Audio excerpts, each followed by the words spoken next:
নমস্কার, আমি সঞ্চারী। আমার চ্যানেলে আপনাদের সবাইকে স্বাগত জানাই। চলে এসেছি আপনাদের সামনে আবার একটি নতুন ব্লগ নিয়ে। সকাল এখন 6:45 মতো বাজছে। চলে এসেছি রান্নাঘরে ছেলেটার জন্য টিফিন বানাতে। আজকে ছেলেটাকে উত্তপম পাঠাচ্ছি। রাতের দিকে সমস্ত রকমের ব্যবস্থা করে রেখে দিয়েছিলাম। সুজি আর দই ভিজিয়ে একটা জায়গায় রেখে দিয়েছিলাম, আর পেঁয়াজ, ক্যাপসিকাম, টমেটো সব কিছু কুচিয়ে একটা কোটোর মধ্যে ভরে রেখে দিয়েছিলাম। সকালবেলায় উঠে শুধু মিক্স করে নিয়েছি। আর এটা হতেও একটু টাইম লাগে, তো অল্প আঁচে ধীরে ধীরে হয়। একটা হয়ে গেছে, ওটাকে জানলার ধারে ঠান্ডা করতে দিলাম। ততক্ষণে আর একটা বসিয়ে দিই। বাকি যেটুকু অবশিষ্ট থাকে সেটুকু রেখে দিই, অনিশকে স্কুলে দিতে যাব। এসেই আপনার জন্য গরম গরম বানিয়ে নেবো। ওটা আমার ব্রেকফাস্ট হয়ে যায়। আগের সপ্তাহে তো কোথাও ঘুরতে যাওয়া হলো না, ছুটির 4টে দিন ছিল। ভাবলাম কোথাও যাব, আর ভালো লাগলো না। এই সপ্তাহে আবার সোমবারটা ছুটি, শনি রবি সোম 3টে দিন ছুটি। দেখি এই সপ্তাহে কোথাও যাওয়ার ইচ্ছা আছে। আগে থেকে আর কিছু বলবো না, সেই ইচ্ছা থাকলে আর হয় না। আসলে কি বলুন তো, সারাদিন কাজকর্ম পর মনে হয় নিচের মাঠটাতে গিয়েই সবাই মিলে বসি, থাক আর কোথাও যেতে হবে না। আর বাড়ির সামনেই তো একদম পার্ক, ওখানেই বাচ্চাগুলো খেলাধুলা করে। স্ন্যাক্স বক্সটা রেডি হয়ে গেছে, ওটাতে আপেল একটা আর একটা চিজ দিয়েছি। এবার এটাকে এইভাবে পিস পিস করে কেটে লাঞ্চ বক্সে দিয়ে দেবো। গ্রিন চাটনি দিয়ে বেশ লাগে, কিন্তু শুধু শুধুই অনিশ খেতে পছন্দ করে। গ্রিন চাটনি দিয়ে এটা খুব একটা খায় না, সেই জন্য ওকে আর গ্রিন চাটনি দেবো না, শুধু এটাই দিয়ে দেবো। আর এখন যেহেতু একটু গরম পড়েছে, সেই জন্য একটু দইও পাঠাচ্ছি। ওই যে বিভিন্ন ফ্লেভারের দইগুলো পাওয়া যায়, ওই দই দুটো পাঠাবো। এই যে এই দইগুলো বেশ লাগে খেতে, আর অনিশ ভীষণ ভালোবাসে খেতে। ওর একটাতে ঠিক মন ভরে না, সেই জন্য দুটো পাঠিয়ে দিলাম। সাথে একটা স্পুন দিয়ে দেবো যাতে খেতে পারে। দাঁড়ান, আর একটু উত্তপম দিয়ে দিই, একটু কম কম মনে হচ্ছে। আসলে স্কুলের লাঞ্চ বক্সটি একটু বেশি করে পাঠানোরই চেষ্টা করি। স্কুলে তো খেলাধুলা করে, খিদেটাও বেশি পেয়ে যায়। বাড়িতে নয় খিদে পেলে একটু চেয়ে নিতে পারবে, কিন্তু স্কুলে তো সেটা হবে না। সেজন্য একটু বেশি করে পাঠানোই ভালো লাগে।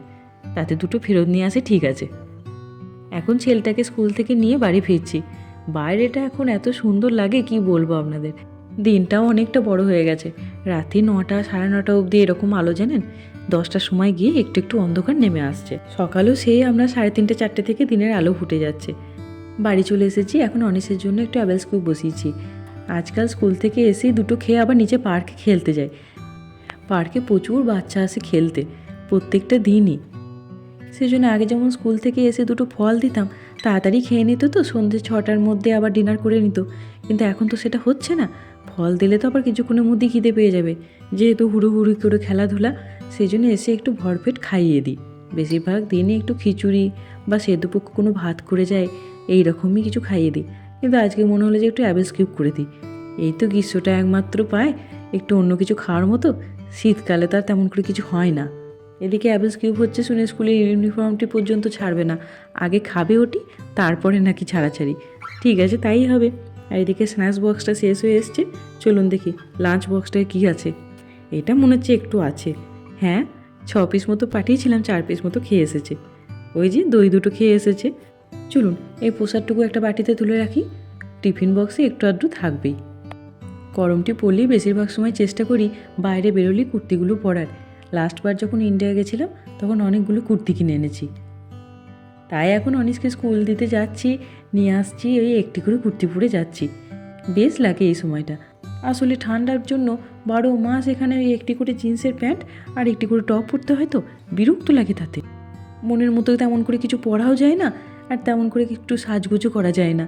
একটা উপরে জ্যাকেট তো চাপিয়ে নিতে হবে, মাথায় একটা টুপি, বাস হয়ে গেল সাজুন এবার। আর এইদিকে আমি ওর সব টিফিন বক্সগুলো ঠিকঠাক করছি, আর ও দেখুন ওখান থেকে কিছুতেই নড়বে না। চলুন, ওটাও মনে হচ্ছে এবার হয়ে এসেছে, ওকে আবার দুটো দিই। বাচ্চাকে স্কুল থেকে নিয়ে আসার পর যে কত কাজ থাকে মায়েদের, প্রায় 1 ঘন্টা লেগে যায় ওই কাজগুলো গোছাতে গোছাতে। টিফিন বক্সে খাবার ঠিকঠাক না খেলে সেগুলোকে গুছিয়ে গুছিয়ে রাখা, তারপরে বাচ্চাকে পরিষ্কার পরিচ্ছন্ন করা, খাওয়ানো দাওয়ানো, তারপরে আবার রাতের রান্নার ব্যবস্থা করা।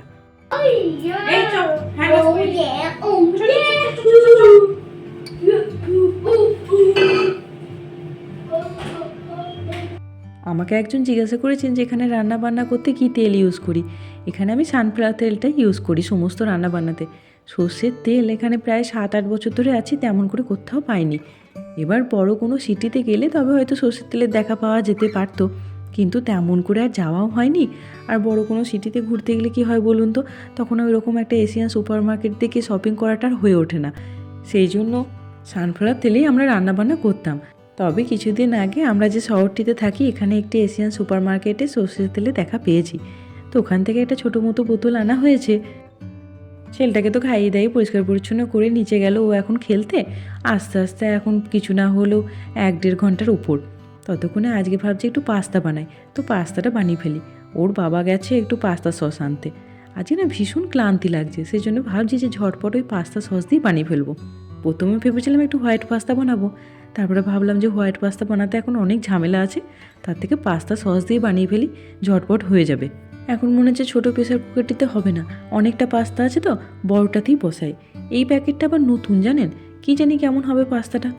আসলে ওর বাবা গেছিলো তো আনতে, ওর বাবা তো ঠিক জানে না, অন্য একটা প্যাকেট নিয়ে চলে এসেছে। চলুন এটাকে বয়েল করতে দিই। বয়েল করতে দিয়ে আমার সংসারে অনেকগুলো টুকিটাকি কাজ পড়ে আছে, জানেন। ব্যালকনিতে এত জামা কাপড় পরে আছে, সেগুলো এখন গুছিয়ে গুছিয়ে যে যার জায়গায় রাখতে হবে। ভাবছি ওই কাজগুলো ততক্ষণে সামলে নিই, আবার যখন রান্না বান্না করব তখন আবার আপনাদের সাথে দেখা হবে।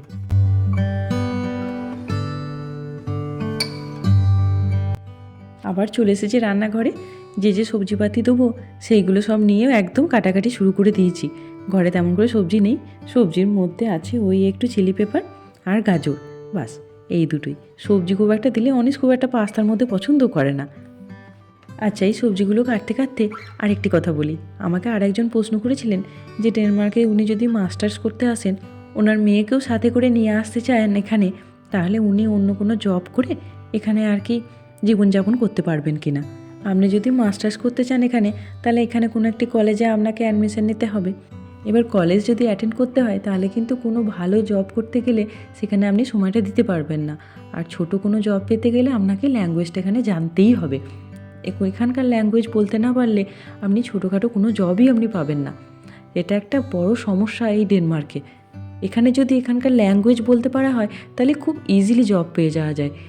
এমনকি অনেক ভালো ভালো জবও এর জন্য অ্যাভেলেবেল থাকে, কিন্তু ল্যাঙ্গুয়েজটাই সবার প্রথমে একটি বাধা হয়ে দাঁড়ায়।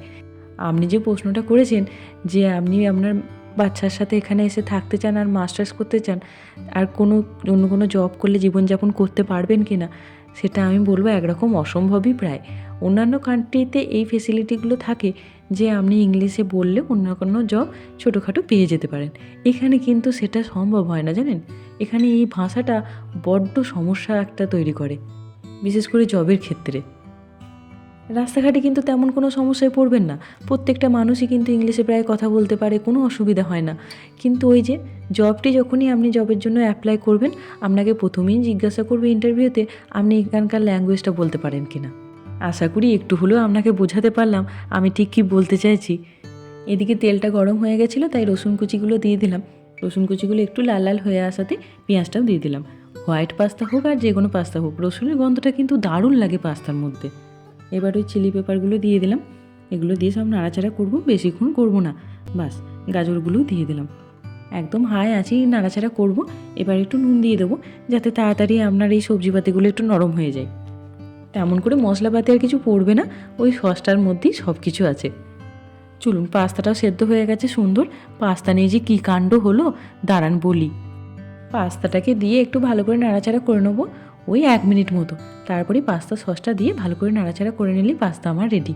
পাস্তাটা একদমই ভালো না, আসলে কি বলুন তো, প্রথমে যে পাস্তাটা বসালাম তখন নর্মালি যেরকম আমি রাখি সময় অবধি প্রেসার কুকারে, সেরকমই রেখেছিলাম। তারপরে প্রেসার কুকার খুলে দেখি একদম সেদ্ধ গলে পাক হয়ে গেছে, জানেন। সেই পাস্তা আবার ফেলে দিলাম, ফেলে দিয়ে আবার আমি সেদ্ধ করতে বসালাম। আর একটু কম সময় অবধি রেখে তারপরে পাস্তাটা একটু কাঁচা কাঁচা করেই সেদ্ধ করেছি। এখন দেখি কি হয়, কিন্তু মনে হচ্ছে যেন পাস্তাটা জানেন একদম ভেঙে ভেঙে যাচ্ছে, একটু নাড়াচাড়া করা যাচ্ছে না। যাই হোক, একটু খেতে ভালো হলেই হয়। এই রান্না করতে করতে যদি রান্না খারাপ কিছু হয় না, বড্ড দেখবেন মাথাটা বিগড়ে যায়, কিচ্ছু ভালো লাগে না তখন।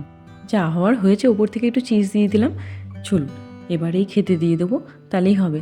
যেদিন ভাববেন যে একটু শর্টে কাটে সারবেন, সেই দিনই এই ঝামেলাগুলো হতে হয়। চলুন, আর বেশি নাড়াচাড়া করা যাবে না। এবার ওপর থেকে একটু চিজ ছড়িয়ে দেবো। খেতে কিন্তু ভীষণ ভালো হয়েছে, হ্যাঁ। একটু ভেঙে চুরে গেছে ঠিক আছে, কিন্তু খেতে একই রকম আছে।